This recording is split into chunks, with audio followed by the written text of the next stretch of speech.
Welcome. This is the community outreach, I think I called it, episode for Golden Squad. I'm Luke, here with Edward. Hello. Yeah, so we're just going to talk about what it was like recording and some of the things we did for Arc 2, Fixation, the Fixer arc. And answer some of the listener questions and I guess questions that were generally asked about the campaign and what it was like, and some specific questions, I guess. I mean, I'm not surprised there's questions already. Yeah, we had more than I thought we would. I guess we'll just kind of get started. Most of the questions came from the Real Beef, which might be someone we know personally. I'm not positive, but I think so. But yeah, a lot of questions came from Real Beef. The Real Beef. The Real Beef. Okay. On YouTube. All right, so I'll start with one for me. They said, "What were my inspirations for the campaign?" I kind of was into the superhero stuff for a while. I watched all the superhero content I could, and I was like, you know what, it'd be fun to make. I played D&D with Edward here actually, and I was like, that's fun. I would love to see like a superhero version, and I kind of toiled with the idea and started reading some of the tabletop ideas for it and how it might be done. And I didn't really find any good like pre-made campaigns, so I was like, okay, what would be a good story? And I took a lot of pieces from a lot of different elements. I think some of the early elements I took from, there was I think it was a Netflix show called Jupiter's Legacy that I watched. It was kind of bad, but it kind of had some ideas that I liked. And obviously The Boys was a big inspiration, especially season 1. But yeah, it was just a lot of different elements for superheroes, and I wanted to tell a specific story, and I don't want to give away too much of my inspirations because, I mean, that might be spoilers if I do. And then I wanted to I'll alternate questions and kind of like background. So we're gonna have to kind of like rewind and try to remember what we were thinking about when we were recording early on. Do you remember recording the Fixation saga, the like episode 5 through 11? Boy, if you start mentioning particular events, I can probably bring them back, but just to recall it straight from nothing is going to be a bit of a challenge. Fair enough. Okay, so I'll go through the episodes that we released, actually, so maybe a little bit easier. So episode 5 was the first in the Fixation arc. It was the going training with Gregory. You guys went drinking the night before, and you had training the next day, and then you ended up beating up Gregory. Remind me this sounds familiar. Remind me what Gregory's powers are. He's the guy with the shield who can make tentacles, and I think it was Jade ended up kicking him in the nuts, and then Zach went and took the pain away to show him how superior he was. He's like, "Look, I'm so good. I'm gonna make the pain come to me. Now my balls hurt." Right. Okay. Yeah. Yeah, and I think Theo had some sass to say. All right, that was pretty much the whole reason the fight happened. Was Theo was like, only I get to talk down to my teammates, not you. Picking a fight with your trainer because he was kind of an ass. So you guys, I think, justifiably fought him. And then the next episode, actually, this one was the one that took the biggest turn, I think, because I had planned episode 6. The Fixer's Electric Boogaloo. I think Theo named that one. I had planned it to be an investigation episode, so I had all this content about all these companies that you could research and all the background where you could look into the things the Fixer had stole and find a pattern and try to like cut him off and try to like figure out where he's selling things and stuff like that. And I was like, oh, all this investigation, they're gonna be like Sherlock Holmes. It's gonna be so fun. And you guys like cut that corner hard. You walked into the obvious trap to avoid the investigation. I was like, oh, okay, well, I guess teaches me to try to put this thing on rails. I mean, I think we recorded it almost It's been a while. like a year and a half ago, so yeah. Yeah.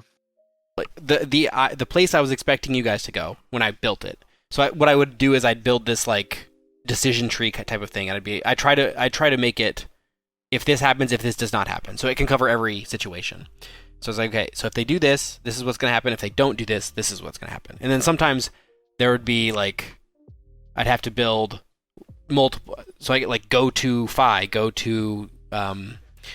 meet up with the fixer at his location, go to investigate the black market. So I'd have to try to build out these different decision trees that you guys could go down. And I'd kind of built the like investigate the. I'd built like set up surveillance at the fixer's location, not like obviously walk into the trap. That one caught me off guard. But what I had planned, what I thought you guys were going to do. I enjoy that. Yeah.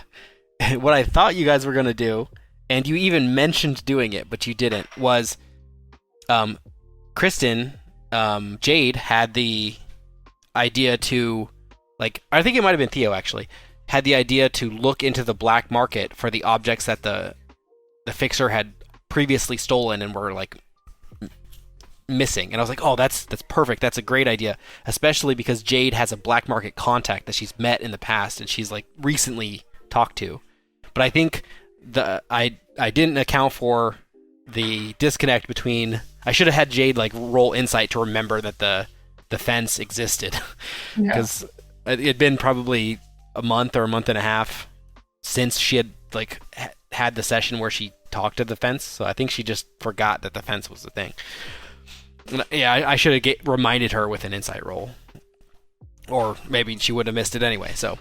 Yeah, so I'd expected you guys to go like investigate based on the black market, and then like realize that the fixer had met the fence in the past, and then like try to set up a sting or something with the fence and the fixer.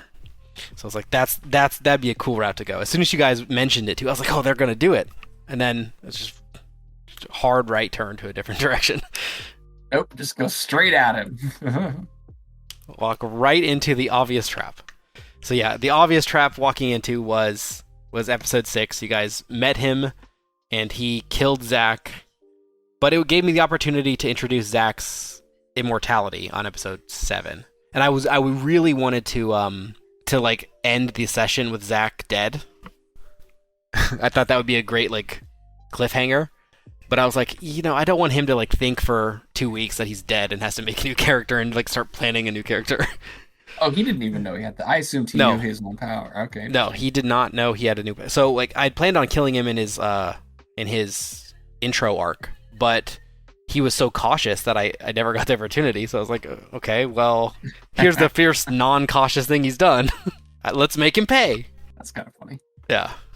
Like, I really wanted him, because Zach's parents were killed by some, like, I think we said it was in the Congo or something.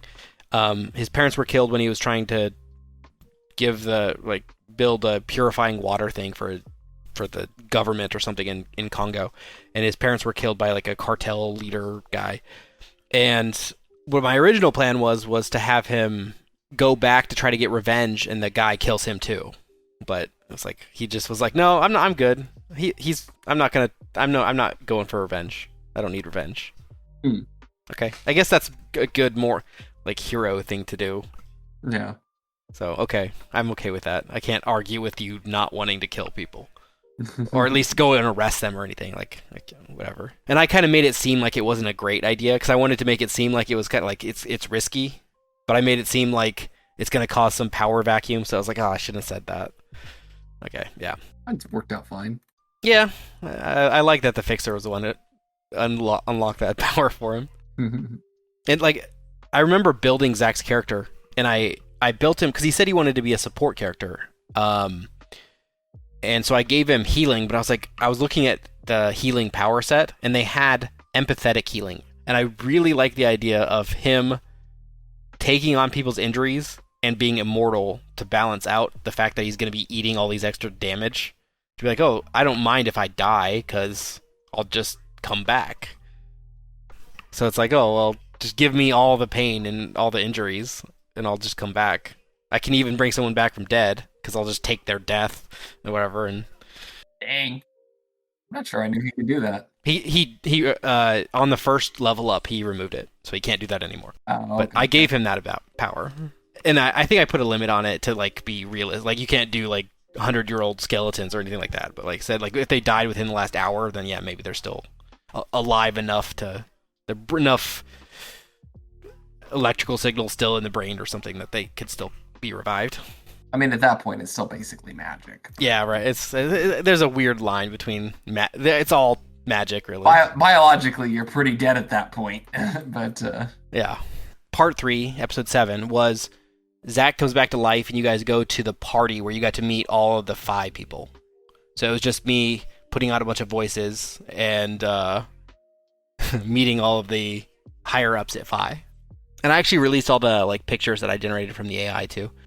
So you guys got to meet. I remember Theo said that my Frank, the guy who invented the AI impression, sounded like a Muppet. And so it just kind of stuck. And it be like once she said that, it became even more Muppet. So I was like, I'll just lean into it. He's Kermit the Frog now. Frank the Frank? No, Frank the Frog? I don't know what you'd call it. I don't know either. Yeah. It was funny. You tried to do it too, and she's like, no. Luke does it better. You're like, yeah, it was interesting. Because it's like, I'm like, okay, I didn't realize until that episode that I was like, I'm going to have to remember everybody's voice. I didn't think about that. I can't, it's hard to write down the voice you use for a character. Yeah, I've always wondered what certain people do to remember that, because the example I think of for stuff like this is Matt Mercer with Critical Role. Right. Yeah, and he can always seem to remember the voices he uses, but he's got notes, so I got to imagine he's got some sort of high pitch. Yeah. A little bit nasally. Like, wait, yeah, where do you... Because, I mean, in your case, if you know a character's going to come up, I suppose you could listen to a previous episode. Oh, yeah, that's fair, yeah. Yeah, but that's, but you have to know that you're going to need that. That's fair, yeah. It's not always obvious you're going to need something like that, so... Yeah, and I just try to match like the voice. I don't have like specific mannerisms or anything like that. I don't have like the Christopher Walken guy that has odd speech patterns, or the William Shatner or whatever. Yeah. You have my AI. Yeah. I think my favorite episode of the arc was episode 8. It's the one where you guys had to deal with the bank heist. You were rescuing people on the building. Theo and Jade were going down into the subway. Zach was defusing the bomb in the bank. You all had to like split up and deal with the people in different places. And that was back when we thought Jade was ridiculously fast. Because I didn't realize. Oh yeah. It was basically you had to have the speed skill to unlock the actual speed, not just your agility. Yeah. So she's like easily keeping up with these people, and I'm like, wow, why? Is this really how you just have to have agility to be that fast? Yeah, but I remember you like shortcut and like drove ahead in a car and booked somebody. You had some like one-liner that was great. I wish I could remember what it was. I think it was just we need to book him or something. I guess. Throw the book at him, maybe. I don't know, something like that. The book at him sounds like that would fit with what it is. Yeah. But I don't. Yeah. Yeah, it was in the end of episode 8 that you said that. Episode 9 was basically you guys planning on the Fixer heist. So that one was almost entirely planning. Episode 10 was actually the battle at the warehouse. It was the last of the actual like at the end of episode 10, you guys caught the Fixer. And then episode 11 was the intermission between arc 2 and 3. And it was the first one that we don't have Theo in. And it was the first one that we do have Callum in. Okay. And it was the episode post like you guys went to interrogate all the Fixer people. And it was actually one of the funniest episodes I think we recorded. It was the one that we showed you on the last session where you had the sped up fudge. Oh, the gym. Yeah. And it was probably my favorite. It was the one that we introduced, like Jeff pushing Coke ads into people's heads.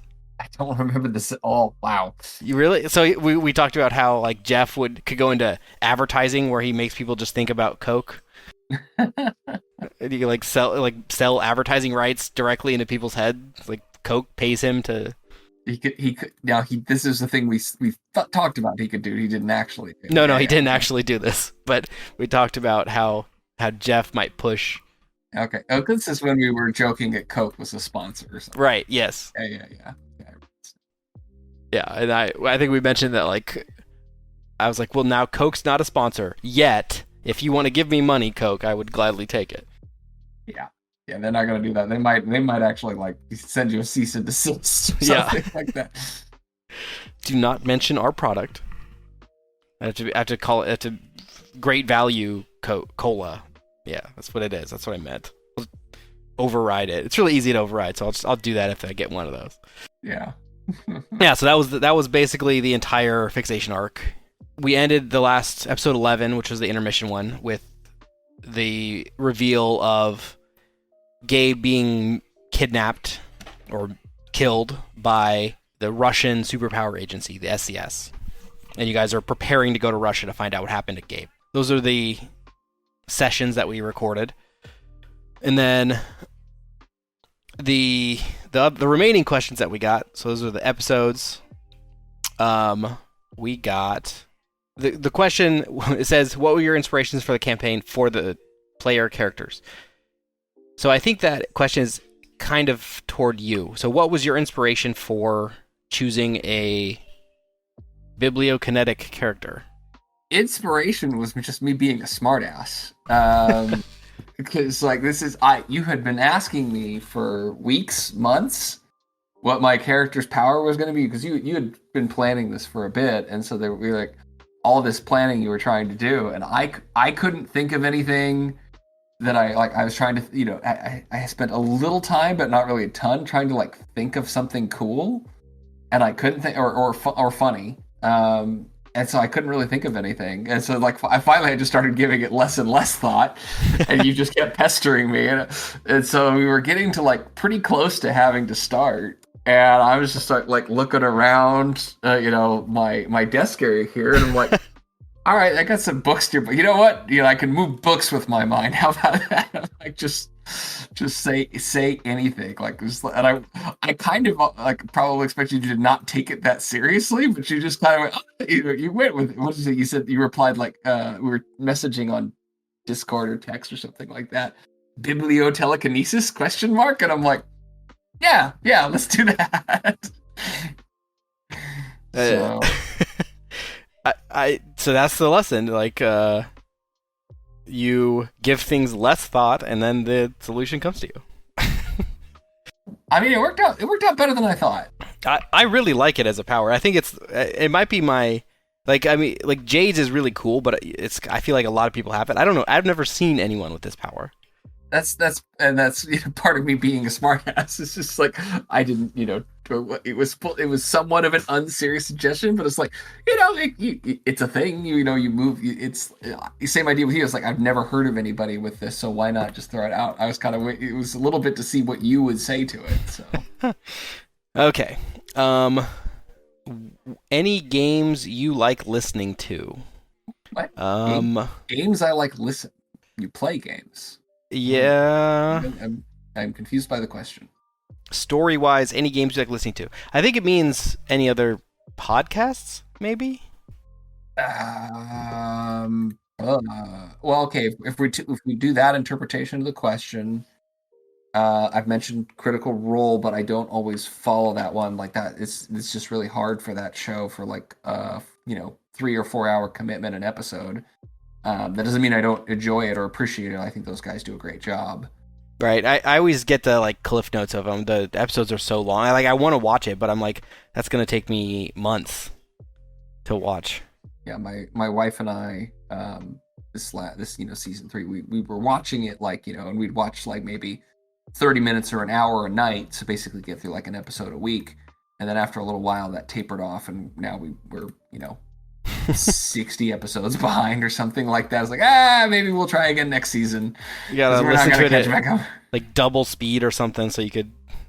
Yeah, that's why I always try to. I was like, man, once things gets beyond like 100 episodes long, it's like now that feels like a mountain to get through to listen to. Yeah, Doesn't mean they're not great. They're very talented. The other one I would say, so I don't listen to a lot of these sort of podcasts, but the other one, it would the other people I'm sure have heard, is the Adventure Zone, the McElroy brothers. At least the balance arc. I've tried some of the others, and not then balance is clear. Everybody should listen to that. They're I don't think I have actually. oh yeah, that was their first chapter of that is them kind of figuring. It's like right when fifth edition Dungeons and Dragons comes out, and it's them kind of figuring out how to play. So I've heard the suggestion of like skip the first chapter, which is I think called like Here There Be Gerblins or something like that, and go to Murder on the Rockport Limited, which is their chapter 2.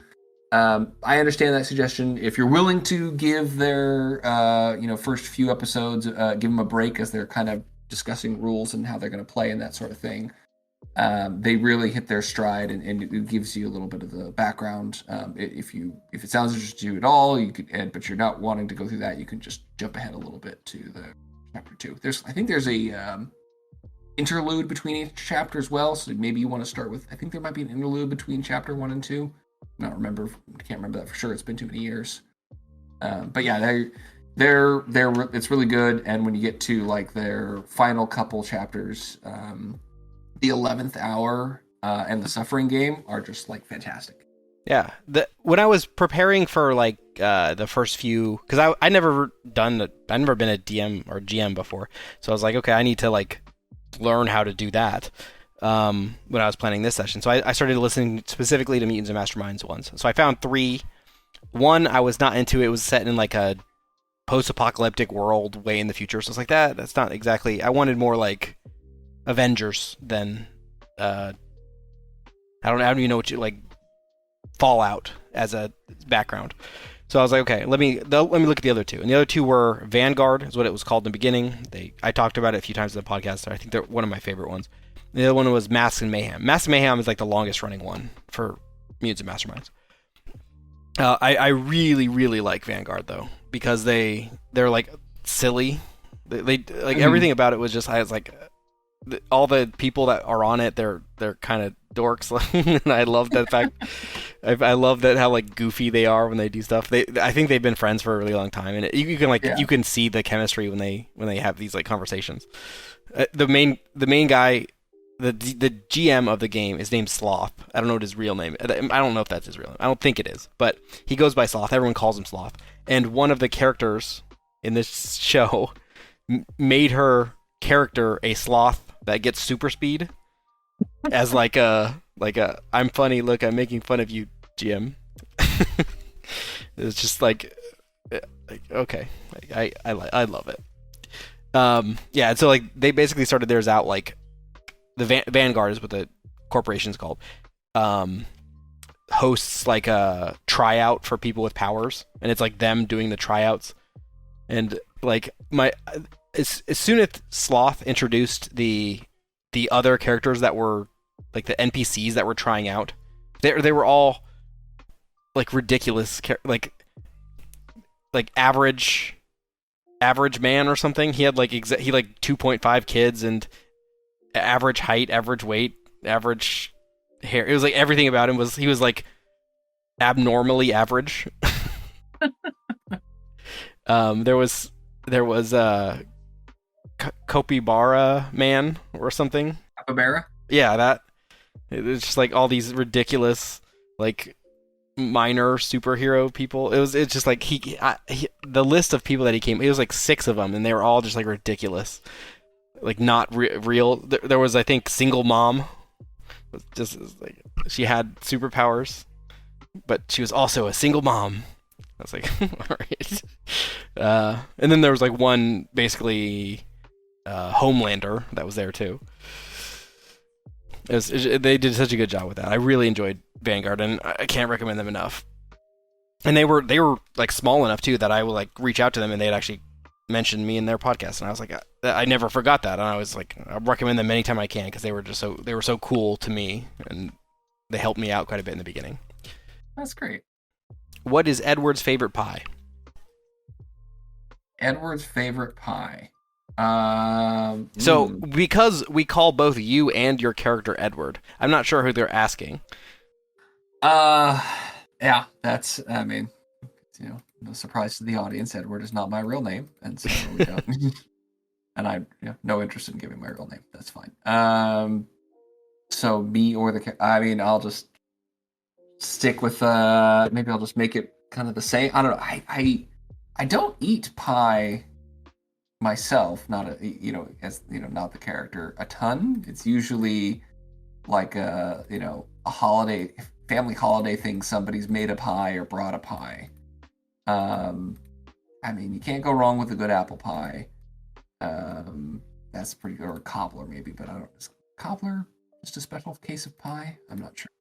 Well, I mean, we're gonna say assume the typical. I'm not gonna go into like, Yeah. oh, is a calzone a pie? Like, no, pie. It's a calzone a pie. Is a hot dog a sandwich? Yeah, or was the question was a hot dog a taco? I don't remember what the joke question was from the internet. Yeah. Yeah.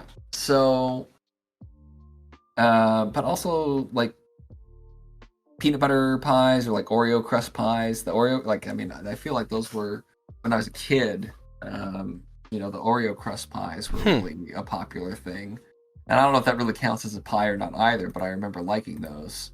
So I mean, if we just want to say that Edward the character's tastes are similar to mine, then then that could be an answer. Oreo crust pie. Yeah, something like that.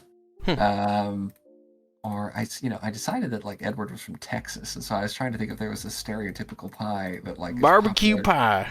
Yeah. That we're just sort of lampooning.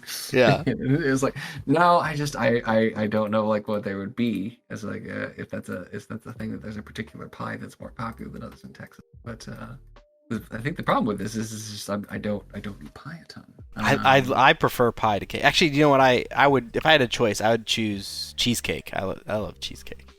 Yeah, so if this is, we could expand the question: pie versus cake. Definitely more of a cake person. I am definitely more of a pie person to normal cake, but cheesecake is like I would prefer that to any of them. Yeah, I really like cheesecake. So we could say Edward the character's tastes are similar. All right. I hope that answers the question asker's question. Yeah, you tell us real beef. Yeah. How much planning did you do on the overall story? I have a idea of the overarching plot for the story. I try not to do that too much because I don't want it to be too much on rails. Basically, what I do is I'll plan like the actions that the villains and the NPCs are taking in the background, and like I really wish I could talk about it, but it's like if I do that, then you'll have a really good idea about what's coming.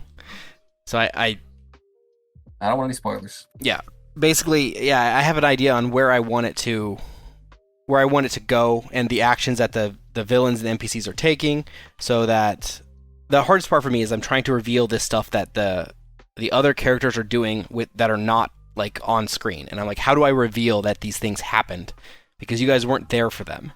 And I could have some like monologue come up with the villain and explaining why things are happening, but I was like, I prefer not to do that as much as I can. So it's a lot of me like, this is what's happening in the background, and I don't want to make it obvious that this is linked to this. But I really don't know where it's going to end. I just know the actions that the other characters are taking, and how you guys react to it is going to determine how it ends. So I don't have a set ending in mind. I just have set actions that people are going to take in mind. Makes sense. How'd you come up with the power sets and inspiration for the world and inspiration for the campaign? The world, the world is kind of the same way that Edward came up with his powers. Like I was like, it's just this world. That's easy enough. It makes it. I don't have to think as much. I don't have to try to remember some Tolkien level ridiculousness. Yeah, that's yeah. Don't invent so much stuff that you have trouble remembering it. Modifications to the system. Yes, there are one major modification, and it's to combat, because I found after we did the first combat with the Fixer, it was way slower than I anticipated. So I increased the damage that higher degrees of failure do. So normally it's you get 1 degree of damage per like any degree of failure. So level 1 failure, you get 1 bruise. Level 2, you get 1 bruise and this, and a affliction. And I made it so that the degrees of failure also increased your degrees of bruise, basically. So it speeds up combat a little bit because I realized it was dragging a little bit. So that was one of the main modifications that I made. Leveling, since leveling hadn't been done until episode 11, so I'm not sure that question is still valid because it actually got kind of discussed in episode 11, and this question was asked on episode 8. So basically, at the end of every arc, they get points and they get to spend on upgrading their character. So they get 5 points, which is a decent amount. You can upgrade a decent amount with 5 points. So I think you guys have got like 30 points at this point, or 40 points. So you guys have had a lot of points to upgrade your characters with at this point. Where we are recording now. Yeah. During the show, I think you've only done it once. Yeah, I can't recall exactly how many it's been, but I know it's happened a couple times at this point. Why did you choose fudge for your censoring? Oh, that I believe I was taking inspiration from a YouTube channel I used to watch. Some people might be familiar with Achievement Hunter, part of Rooster Teeth. They were doing Let's Plays, and for the longest time they didn't censor their curses. At one point they went through like a phase of censoring their curses, and then I think they switched back to not doing it. And one of the guys, his voiceover for it was fudge, at least some of the time. And I thought that was hilarious, so I will go ahead and borrow that. And fudge is also it's been a classic cover for the F word, Christmas story. Christmas story. I didn't come up with it. They didn't come up with that. I'm not even sure A Christmas Story came up with that. People have used that one before, so it's just a funny word. I think cursing doesn't offend me, but I understand. If you want to have your podcast up and not have explicit, that you need to censor it. But it's that sort of censorship that's never kind of bothered me, because when things are beeped on television or something, I oftentimes think the beep is funnier. So it's the opportunity to turn that into another little joke. They have the unnecessary censorship and that's funny for a reason. Yeah. There's a whole other thing about what is censored and what doesn't, and I want to say and Luke, get ready for your censor button here. Oh, but okay. So, but I think it was Norm Macdonald, I want to say, was talking about censoring the word ass fudge, and how on television they censor the word hole, and so you say ass fudge, and then it's ass and then the beep, but what they don't censor is whole ass. And so then what he starts doing as a part of this joke is he just starts saying whole asshole really fast until you can't tell if he's saying ass fudge. And there's the sense or whole as so then it's what he's doing, the bit is playing a joke on the censor. So it's and that's great, because that kind of that sort of thing is, at least to me, funny. So okay, and then I think we got one more question, and it was, there's 2 parts to it. How much editing do I do per session? Oh, it is my worst enemy. It takes me probably 6 to 8 hours to edit each episode. And that's mainly, the episode's about 2.5 hours-ish per episode. And I edit it down to about an hour and a half. Most of the time I spend editing is adjusting our volume levels, because I didn't do a very good job about that when I was recording it. So it's basically me cutting out the individual people and changing that person's volume, so you don't have to constantly adjust your volume. So you're welcome, listener. But he's not bitter. Yeah, we're working on fixing that for the later episodes. So that's yeah. Year and a half in. Yeah. To be fair, in terms of what we've recorded, I'm about 60% done without adjusting it. So it's I'm more than halfway through the stuff. And then how do I record and play music? We record at least every episode that's been recorded so far on the show. Both me and Zach record everybody else that's listening. So Zach is recording me and everybody else, and I'm recording Zach and everybody else. So I just basically blend those 2 recordings together. And I think the last thing I had was I actually wrote down the cuss counts that we had for each player for each of these episodes. So, Zach, Theo, Edward, me, Jade. Any guesses who had the most? It's not hard. Through so far, it'll be Theo. It's through what you have out so far. Yeah. Any guesses for second place? That's a harder one. Zach, Edward, me, or Jade? I'll say Jade. It was actually you. Was it me? Interesting. Yeah. So it was Zach, 16. His highest was in episode 11. Theo had 35 beeps in episode 7. 68 total. You had 10 in episode 9. 36 total. I had 12 total. I had 8 in episode... The one where Theo cussed a lot, I also cussed a lot because she would say, like, some cuss word, and I would be like, oh, you really want to do that? And I think 6 of my 8 cusses were directly responding to her cussing. So I had 12 total, and 8 of them were that. And then Jade had 19 cusses over those episodes. Yeah, so, yeah, I think that's everything. Cool, well, thanks for joining us for a Q&A session. Yeah. Hope that was good for everybody who was listening. Yeah, I guess see you later. Bye, everyone. Bye.